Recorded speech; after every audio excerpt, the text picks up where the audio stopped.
شهد اليوم التاسع من مهرجان روجافا للثقافة والفن والذي ينظمه اتحاد مثقفي روجافا كردستان محاضرة حول إشكالية اللغة الكردية وأمسية شعرية لشعراء من مدينة عمودة وعرض فيلم.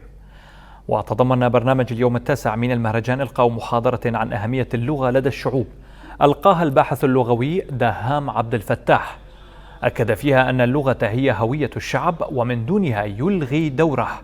تلاها أمسية شعرية أحياها شعراء من عمودة من بينهم إدريس حاج طاهر وأرشك بارافي وكرديار دريعي وحسن حسن، حيث طغى على الأمسية الشعرية الطابع الثوري والغزلي.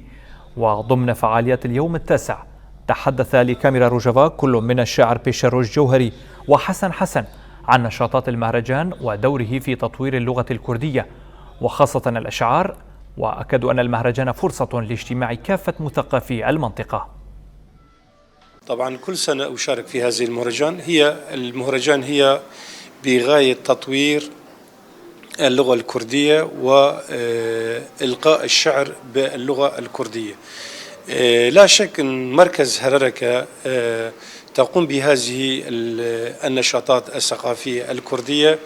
يعني هذا المركز بصراحة مركز ناشط في مجال نشر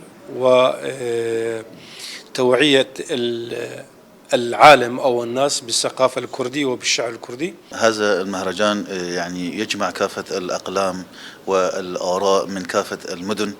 اليوم كان دور مدينة عمودة سواء بالمحاضرة حول اللغة ألقاها الأستاذ دهام عبد الفتاح، وأيضا بالشعر والقاء الشعر شارك بها نخبة من شعراء عمودة. كان لي الشرف المشاركة معهم.